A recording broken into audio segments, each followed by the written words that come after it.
नमस्कार दोस्तों, मेरा नाम है अरुण गुप्ता और आप देखना शुरू कर चुके हैं द हिंदुस्तान टुडे।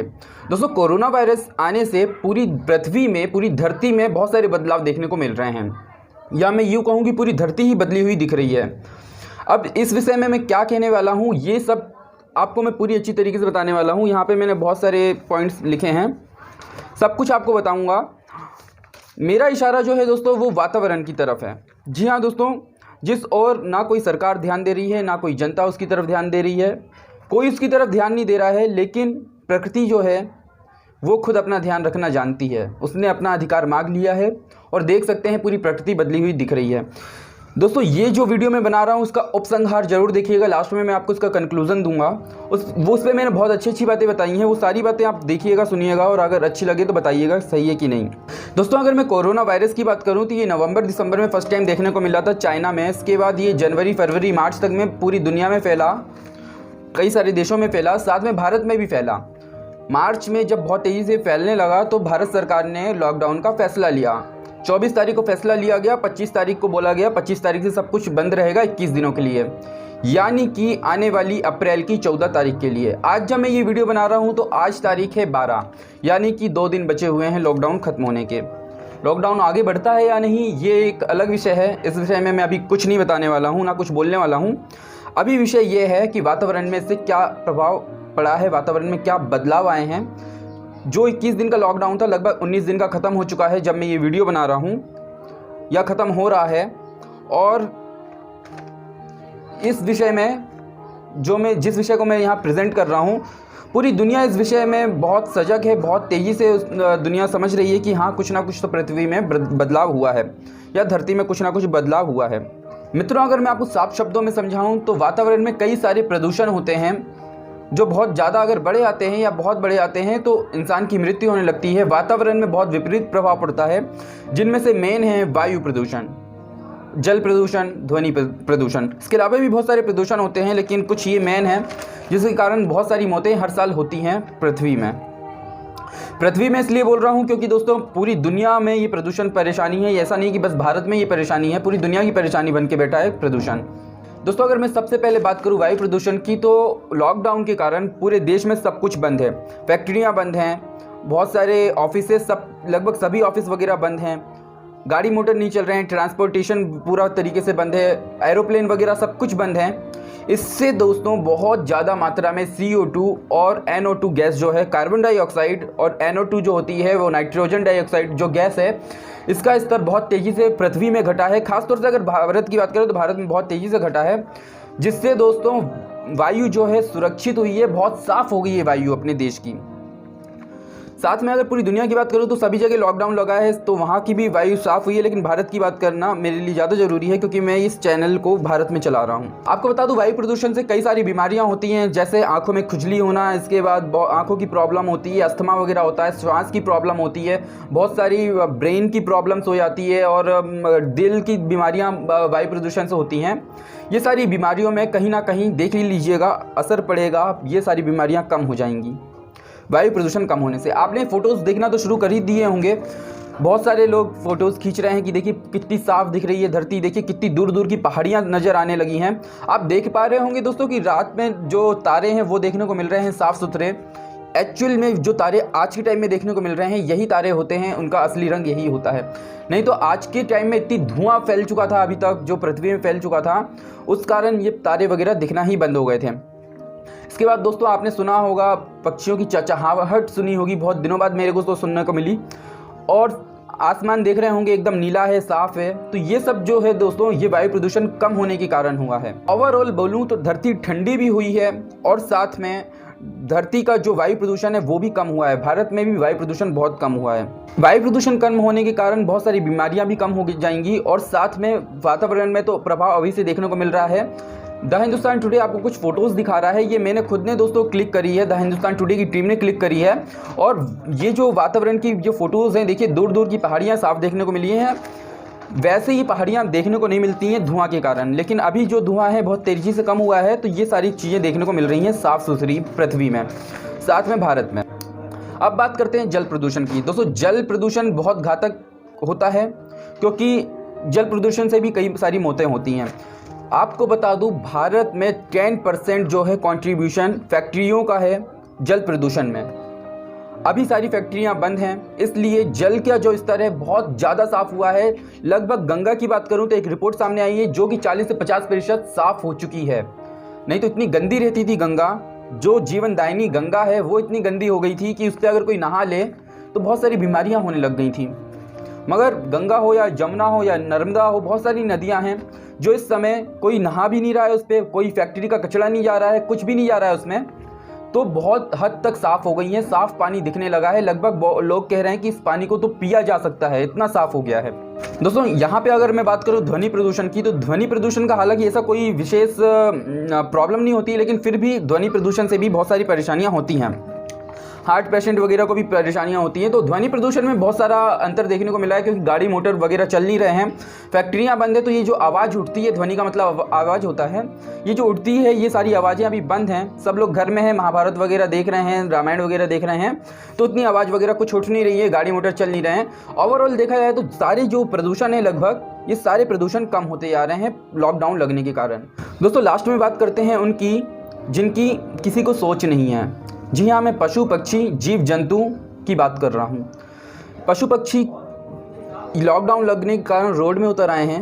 बहुत सारी आप फोटोज़ वगैरह देख रहे होंगे, हालांकि बहुत सारी तो फेक भी हैं, लेकिन बहुत सारी जगह देखने को मिल रहा है कि मोर रोड में नाच रही है, हाथी वगैरह आ रहे हैं। तो ये सब जो बदलाव है दोस्तों, ये कहीं ना कहीं देखने को इसलिए मिल रहा है क्योंकि वातावरण साफ़ हो रहा है। पशुओं को भी लग रहा है कि रोड में कोई है नहीं, क्यों नहीं है, तो वो सब आने लगे हैं रोड में। उनको भी लग रहा है कि मतलब प्रकृति का मज़ा उनको भी लेना आ रहा है। साथ में दोस्तों अगर मैं बताऊं तो आपने भी पक्षियों की चहचहाहट सुनी होगी, मैंने भी सुनी, अभी बहुत दिनों से सुन रहा हूं। और कबूतर वगैरह जो दिखना बंद हो गए थे वो भी दिखना शुरू हो गए हैं। बहुत सारे पक्षी जो हैं वो जो खत्म होते आ रहे थे, या तो कहीं ना कहीं छुप जाते थे या कहीं आना नहीं चाहते थे सामने, वो सब दिखने लगे हैं। तो ये कहीं ना कहीं बहुत अच्छी बात है प्रकृति के लिए। अगर मैं बात करूं पानी में रहने वाले जीव जंतु की, तो उनका भी जीवन मेरे हिसाब से बहुत अच्छा ही चल रहा होगा, क्योंकि कोई उस पर नहा धो नहीं रहा है अभी इस टाइम पे, और कुछ भी गलत चीज़ें उस पर नहीं जा रही हैं, कुछ भी मतलब ऐसे जैविक पदार्थ वगैरह उस पर नहीं जा रहे हैं, क्योंकि सारी फैक्ट्री वगैरह बंद हैं। तो वहाँ के जो जीव जंतु हैं उनको भी काफ़ी आराम मिल रहा होगा। हालांकि वो मूक प्राणी है, वो कुछ बोल नहीं सकते कुछ, तो अपन उनके बारे में ज़्यादा सोचते नहीं हैं। इंसान जो है उनके बारे में ज़्यादा कुछ सोचता नहीं है। परंतु असमंजस्य की बात यह है दोस्तों कि ये कब तक रहेगा, क्योंकि लॉकडाउन तो 2 दिन बाद लगभग खत्म होने वाला है, और मान लीजिए भारत सरकार इसको आगे बढ़ाती भी है तो भी कुछ दिनों बाद ये लॉकडाउन फाइनली खत्म होने वाला है। तो ये ओवरऑल कहीं ना कहीं जो पृथ्वी में बदलाव देखने को मिले हैं, ये वापस वैसे ही हो जाएंगे जैसे पहले थे। गंदी सी हवा, साफ़ हवा देखने मतलब मिलेगी नहीं, दूर दूर तक गंदगी देखने को मिलेगी, और साथ में पानी वानी सब कुछ प्रदूषित हो जाएगा, शोर शराबा सब कुछ होगा। ये सबसे मेन बात है जो मेरे को बहुत बेकार, द हिंदुस्तान टुडे की टीम को भी बहुत बेकार लग रही है, क्योंकि अभी सारे लोग घर में हैं, सब लोग घर से ही काम कर रहे हैं, या तो बहुत सारे लोग घर में बैठे हैं अपना काम कर रहे हैं। लेकिन जिस दिन भारत में या पूरी दुनिया के लोग बाहर निकलेंगे, वापस अपनी नॉर्मल ज़िंदगी जिएंगे, लॉकडाउन खत्म हो जाएगा, तो उस दिन से पशु पक्षियों को भागना पड़ेगा, वातावरण फिर से ख़राब होगा और सब कुछ बिगड़ जाएगा, जैसा पहले था वैसा ही हो जाएगा, जो कि एक बहुत बेकार बात है। दोस्तों अब उपसंहार की बात करते हैं, यानी कंक्लूज़न की, जो मैंने आपको पहले ही बोला था, आप उसको ज़रूर सुनिएगा। उपसंहार में सबसे मेन बात यह है दोस्तों कि जो काम अरबों रुपए खर्च करके भी भारत सरकार या दुनिया की कोई भी सरकार नहीं कर पाती, वो काम कोरोना वायरस ने कर दिया है। जी हाँ दोस्तों, कितना भी इंसान, सरकार या इंसान ही ले लो, सारे जनता मिलके भी अगर प्रयास करती तो भी जितना पॉल्यूशन अभी के टाइम में कम हुआ है, पूरी आप रिपोर्ट्स देखिए, बड़ी बड़ी वेबसाइट्स रिपोर्ट्स निकाल रही हैं, बड़ी बड़ी एजेंसी रिपोर्ट निकाल रही हैं, तो जितना पॉल्यूशन अभी कम हुआ है, इतना बहुत पैसा खर्च करने के बाद भी सरकार नहीं हटा पाती पॉल्यूशन, क्योंकि इतनी अच्छी तरीके से सारी फैक्ट्री को बंद करना, इसके बाद सभी लोग को घर में रखना, ये सब कुछ नॉर्मली नहीं हो पाता है जब कुछ तरी महामारी नहीं फैलती। जब तक प्रकृति अपना बदला नहीं लेती है, तब तक इंसान को समझ में नहीं आता है। दोस्तों इस विषय में द हिंदुस्तान टुडे ने पहले भी एक पोस्ट बना के पोस्ट करा था अपनी वेबसाइट में, आप चाहें तो उसका पढ़िएगा, मैं उसका लिंक आपको इस वीडियो के डिस्क्रिप्शन पार्ट में दूंगा। और उस विषय में उसमें भी मैंने आपको डीपली बताया था किस तरीके से पृथ्वी में बदलाव देखने को मिल रहे हैं। अब दोस्तों बात आती है अर्थव्यवस्था की। अर्थव्यवस्था जो है भारत की पूरी तरीके से चरमरा गई है, पूरी तरीके से गिर गई है। लोग बेरोजगार हो रहे हैं, लोगों के पास खाने को नहीं है, लोगों के पास पैसे नहीं है, लोगों के पास से रोजगार भी जा चुका है, और बहुत सारे लोग जो हैं वो अनएम्प्लॉयमेंट के कारण परेशान भी होंगे, क्योंकि बहुत सारी इंडस्ट्री जो है वो बंद भी हो जाएंगी इस लॉकडाउन के कारण। लेकिन दोस्तों ये बात तो समझ में आ गई है कि अर्थव्यवस्था जो है जब जब गिरती है तब तब पर्यावरण को सकारात्मक प्रभाव पड़ता है, पर्यावरण में सकारात्मक प्रभाव पड़ता है। यानी कि कहा जाए फाइनली ओवरऑल कि जो डेवलपमेंट है वो प्रकृति का दुश्मन है। फाइनली अगर ये कहा जाए कि डेवलपमेंट प्रकृति का दुश्मन है तो उस पर कोई भी गलत बात नहीं है, क्योंकि जितना ज़्यादा डेवलपमेंट होता है उतनी ज़्यादा प्रकृति खराब होती जा रही है। अब जहाँ लॉकडाउन के कारण इतनी सारी परेशानियाँ हुई हैं, जो मैंने आपको बताया, अनएम्प्लॉयमेंट हो जाएगा, इसके बाद अर्थव्यवस्था गिर रही है, लेकिन कहीं ना कहीं अगर देखा जाए उस और जनता ध्यान दे और या सरकार ध्यान दे तो बहुत ज़्यादा फ़ायदा भी हुआ है देश को या दुनिया को इस कोरोना वायरस के चलते। दोस्तों इस बदलते वातावरण को देखते हुए मैं एक बात कहना चाहता हूँ, बुरा मत मानिएगा, पहले आपसे हाथ जोड़ के माफ़ी मांग लेता हूँ। फिर भी मैं ये कहना चाहता हूँ जो मैंने अपने आप में मतलब मेरे को समझ में आई है कि धरती का सबसे बेकार वायरस जो है वो इंसान है। इंसान ने ना किसी जीव को रहने दिया, ना जंतु को रहने दिया, अपने सुख के लिए जैसा उसको पसंद है वैसा उसने जिया और उसने प्रकृति को इतनी बुरी तरीके से लात मारा कि प्रकृति ने भी उसको अच्छी तरीके से लात मारा।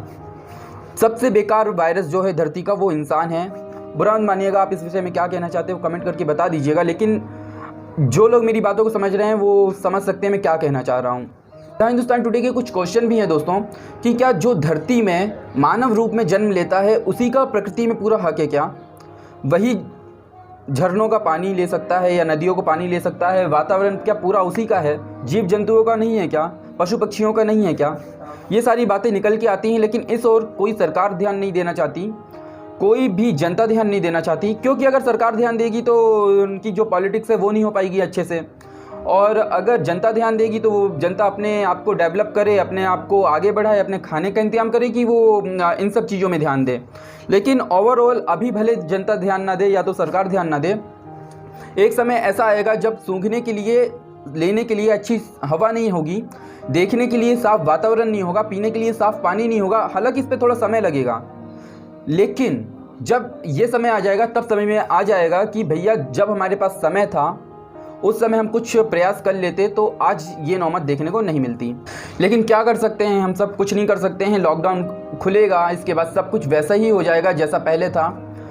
लेकिन फिर भी अगर सरकार और जनता सब दोनों मिल के इस और कुछ सोचे तो बहुत कुछ किया जा सकता है, जिससे प्रकृति को ठंडा रखा जा सकता है, पूरी पृथ्वी को ठंडा रखा जा सकता है, साथ में पर्यावरण में से प्रदूषण को कम किया जा सकता है और अच्छी खासी ज़िंदगी जी जा सकती है।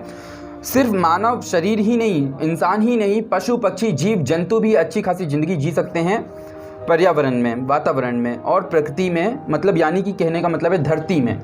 वैसे द हिंदुस्तान टुडे का सरकार को एक सुझाव है कि साल भर में 15 दिनों के लिए लॉकडाउन लगाना चाहिए सरकार को। ये एक सुझाव है। हालांकि 15 दिन का ना लगा कि 6 महीने में 2 बार 7-7 दिन का भी लगाएं तो भी चल जाएगा, लेकिन इससे ना अपने भारत देश का जो है पॉल्यूशन कम होगा और इंसान को समझ में आएगा कि मतलब कितना ज़्यादा पॉल्यूशन कम होता है जब सब लोग घर में रहते हैं और सब कुछ बंद रहता है। हालांकि ये करना इतना आसान नहीं है, फिर भी अगर ऐसा करा जाए तो पृथ्वी से, मतलब अपने भारत से तो खास तौर से जहाँ भी ऐसा किया जाएगा वहाँ से पॉल्यूशन को बहुत हद तक कम किया जा सकता है।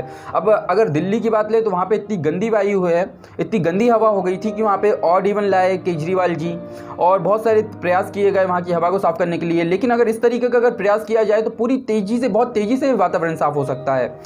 लेकिन एक बार में एक साथ में इतना अच्छा कदम उठाना बहुत कठिन भी होता है, उसके लिए सरकार को कुछ नियम वगैरह बनाने पड़ेंगे। लेकिन इस विषय में आपका क्या कहना है? मैंने देखिए इस वीडियो को जो बनाया है ये मेरे मन में बहुत सारे क्वेश्चंस उठ रहे थे, इसलिए द हिंदुस्तान टुडे के माध्यम से मैंने सारी बातें कह दी हैं।